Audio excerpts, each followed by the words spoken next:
of all, I want to thank you all because you tried. I mean, all of you tried. You know, no matter what we asked to try to promote this game, you tried, and trust me, I appreciate it so much. I really do. And I'm very appreciative of Mick and the entire administration at Cincinnati. I do. I appreciate it so much. And I know, you know, it gets old. We keep asking. I know there's a lot of other stuff going on, but I appreciate everybody's help. That's Mick's best team, hands down. Not even close. They have 19 assists and 10 turnovers. You know, we go 16 assists on our 19 baskets, which is a positive. But that's his best team by far. And he's 3 starters back from a team won 30 games. He's picked #1 in his league. He's top 12 in the country. They're really good. You know, we played 13 people tonight. That's by design to get us ready for the toughest schedule we've ever played. We're not going to get any better playing 6-7 guys tonight. You know, from a coaching standpoint, their strength and athleticism, that's impossible for us to simulate. It's impossible. I mean, I could go 48 straight hours and make a practice plan and not simulate their length and athleticism. Plus, they're a veteran ball club. They're a veteran ball club, and they play with great confidence. Our guys, again, we couldn't simulate that in practice no matter what we did today. So we got better. It hurts. I mean, it hurts at 60-47. We've got a 101. It's 10 minutes to go in the game. You know, it looks like, boy, we're getting some easy baskets. It looks like it's going to be game on. We missed the front of it 1-1. They score 14 straight instead of 60-49. It goes to 74-47, and then, you know, then it's on. But they're you know, give them a lot of credit too. They were scoring awful easy. Go ahead. Coach, how important was it for you to face that type of pressure, considering what happened at the end of last year? Was it a good thing? Paul, it's incredible because you can't simulate it. I mean, we can put 7-8 guys out there, but that's not real. And you know, really, it wasn't the pressure that bothers. I don't think it was the pressure. I think they speed you up, and you shoot a little more off balance than your normally practice shot, the way you practice. And believe me, we take pride in practicing at an incredible tempo. So you give them credit for that. We'll learn. Those kids care. They're hurting in it. I mean, they're really upset. They're very disappointed in their performance. Scotty, did you feel like your kids kind of settled in? It seemed like, you know, you make that first 3, but it was a while between field goals there for a while in the first half, but it looked like they kind of settled in and you started doing what you guys Ken, I thought from the 10-minute mark of the first half to the 10-minute mark of the second half, we played very well. And the film won't lie that. We played really good at both ends. You know, we have to defend as a team. Everybody talks about our passing. Well, every time we score, they get the ball. So the difference in our team now is the ability to defend together as a team. And in that stretch, we were really defending well, playing team defense. When they went on their 14-0 run, it was just like 5 one-on-one games, and we got beat. But again, you know, that film's going to be invaluable. You had Coach Crum courtside. What did that mean to you tonight? Yeah, I spoke. Well, he looked great. That's the good thing. He looked great. And he was very upbeat, and he was positive, and he's complimentary. And then I told him if he could convince Felton and Reese Gaines and Griff to play for us tonight, things would have probably gone a lot better. And I think I saw LeBradford. I see LeBradford.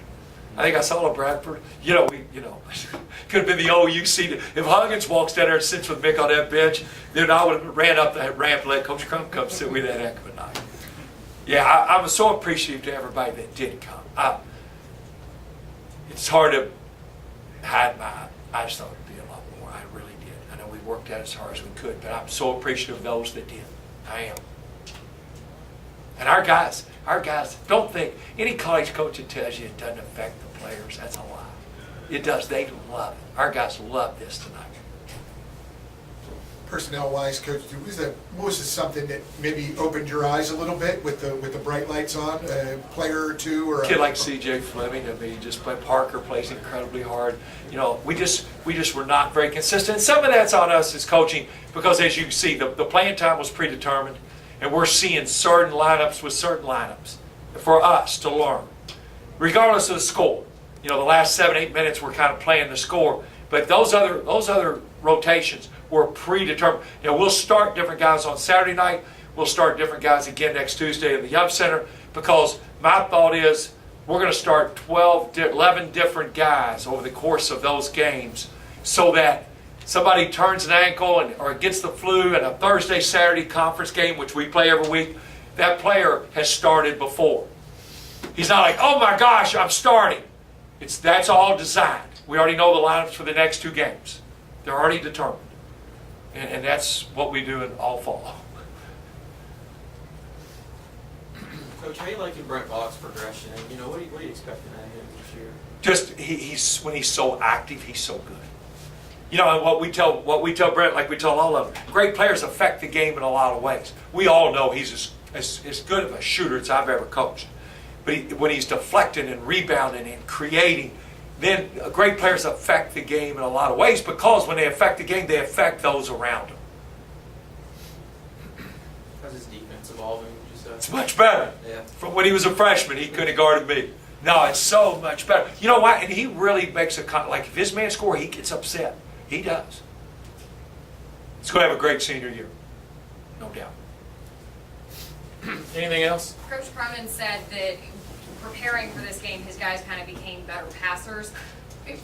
For you guys, what do you kind of take away when you've got an opponent that, you know, has that kind of length, has that kind of athleticism, and you're facing them this early in the season like that? Well, just how sharp and precise you have to be, Natalie. I mean, you have to be exact. You can't float it. You got to run it into your hands. The bottom line, when you play a team like Cincinnati and you're us, you have got to be the greatest fundamental team that's ever played. And when it's not, you get exposed. So now, if you master those fundamentals going forward, you know, you're just going to keep getting better, better, better. There are always game slippage. I mean, it happens. But, you know, believe me, again, they're hurting. I mean, they wanted to play well. And the middle 10 minutes, Kim's right, the middle 10 minutes, we played very, very well. You know, I'll have to break down that score on the film, but we played very well. And we were doing all our rotations. That's his best team, hands down. He really likes his team. You can always tell Coach likes his team. Don't kid yourself. Like, I love my guys. And you can tell he really likes that team. Rightfully so. I mean, he should. And again, I thank you all so much, and everybody that ran around and helped us with this game. This is, you know, it's a once-in-a-program opportunity. This was a heck of a night this place, man. A lot of echoes were kind of woke up in here tonight. Probably a lot of history was learned tonight. You know, I saw a lot of young people. A lot of history was learned tonight. You know, impressive. I know some of y'all saw our guys down there with the kids from the oncology unit at North Children's. You know, 2 of them were hospitalized today and couldn't make it, and 1 had to leave because of wheelchair transportation. But last night, we spent the whole time, last night before and after film, talking about it, and you know, that's real life lessons. That is used in basketball. And our kids were all like, well, guys, my person had to go. We'll go up to the hospital. We'll give it to them. Probably luckier than the ones that stayed, because the ones that stayed got the wet ones that have been worn all night. That we'll at least wash them and get them clean. That was a great opportunity from Spencer Mormon with Northern Children's, and Patrick McSweeney's mom helped me a bunch. You know, that's a neat night. That was really neat. That's special. Thank you, guys.